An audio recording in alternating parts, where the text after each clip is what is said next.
Sveiki, esu istorijos mokytoja Laura Valantė ir kviečiu Jūs į istorijos pamoką. Į labai trumpą pamoką. Ir gal reikėtų sakyti ne į pamoką, o į trumpą priminimą.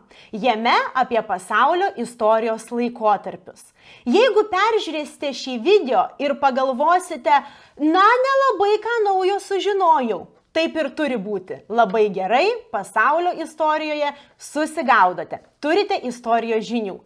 O jeigu visgi naujų dalykų bus, kai kuriuos prisiminsite, kai kuriuos galbūt net ir girdėję nebūsite, labai gerai. Ypatingai, jeigu ruošiatės kelioniai į istorijos valstybinį brandos egzaminą.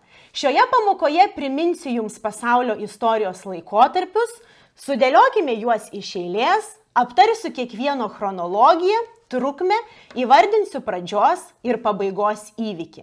Žinoma, pasaulio istorijos laikotarpiai tai yra istorikų sutartinis reikalas. Jie visą pasaulio istoriją, tą begalinį ilgą laikotarpį, suskirstė į 5 laikotarpius. Tuomet tikriausiai ir susigaudyti paprasčiau ir galime pradėti kelionę nuo seniausio iki dabartinių laikų.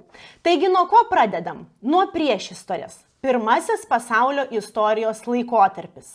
Priešistorė buvo labai seniai. Taip seniai, kad kartais mūsų protui tai tikrai pakankamai sunku suvokti. Priešistorės pradžia – žmonijos atsiradimas.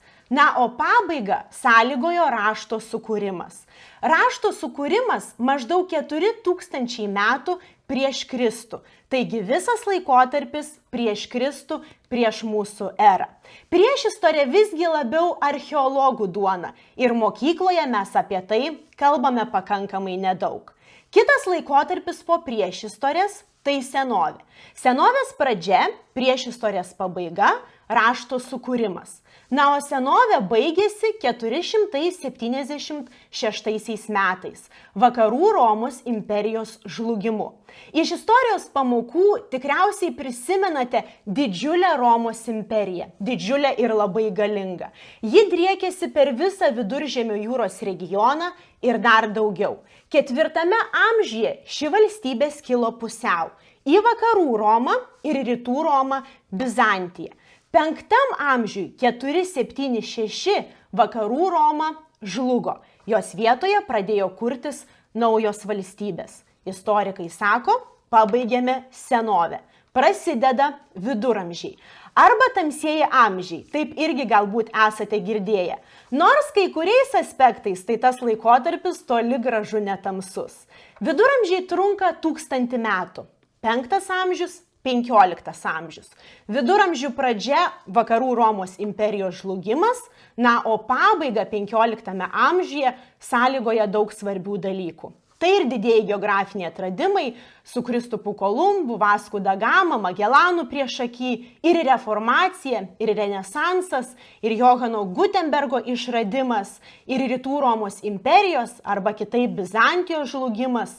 Taigi viduramžiai tikrai labai ilgas laikotarpis. Jeigu dabar galvojate, o kas tiem viduramžiam būdinga, būtų visai gerai pakartoti esminius dalykus, keliaukite į istorijos pamoką su Laura. YouTube kanale rasite porą pamokų būtent viduramžiams. Prisiminsite ir pakartosite esmę. Po viduramžių naujųjų laikų istorija.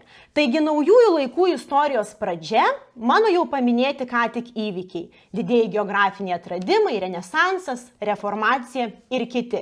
15 amžius. O laikotarpio pabaiga 1918 metai. Pirmojo pasaulinio karo pabaiga. Visgi pirmasis pasaulinis karas, trukęs nuo 1914 iki 1918 metų, tikrai labai svarbus ir reikšmingas istorinis įvykis. Pabaigoje Paryžiaus taikos konferencija, Versalio taika ir ten sudėlioti dalykai, rimti antrojo pasaulinio karo pamatai. Pirmąjį pasaulinį karą būtų gerai išmanyti. Vėlgi, jeigu tam tikrų niuansų patys jaučiate, kad nelabai prisimenate ar žinote istorijos pamokose su Laura, apie Pirmąjį pasaulinį karą jau esu kalbėjusi. Ir keliaujame prie paskutinio laikotarpio, naujausiųjų laikų istorija. Jis yra dabar trunka nuo 1918 metų iki šių dienų, taigi šiandien dienai šiek tiek daugiau negu 100 metų. Bet įvykių labai daug, labai svarbių ir reikšmingų. Taigi šitą laikotarpį yra reikalų išmanyti tikrai iš esmės ir gerai. 5 pasaulio istorijos laikotarpiai. Jeigu galite dėlioti iš eilės, įvardinti vienam, kitam, trečiam būdingus dalykus, apibrėžti jų chronologiją, pradžios ir pabaigos įvykius, pasaulio istorijos laikotarpyje, pasaulio istorijoje susigaudote. Trumpas priminimas pabaigai tiems, kurie ruošiasi laikyti šių mokslo metų pabaigoje istorijos valstybinį egzaminą. Jūsų istorijos egzamino programoje ir tuo metu ir užduotyse nėra priešistorės ir nėra senovės. Juokaujama, kad egzaminas prasideda nuo viduramžių, bet iš tikrųjų tai yra faktas. Taigi viduramžiai, naujųjų laikų istorija ir naujausių laikų istorija. Ir abiturientui dar svarbu prisiminti vieną detalę, svarbią detalę. Jūsų istorijos egzamino užduotyse viduramžiams bus skirta 20% užduočių, naujųjų laikų istorijai 30% ir naujausiųjų laikų istorijai 50% užduočių. Sutikite, tai svarbu žinoti. Bet kai galvoju apie dabartinius 11-okus, noriu pabrėžti, kad jie mokosi pagal atnaujintas programas. Reiškia, ir egzamino matrica dėliojasi visai kitaip.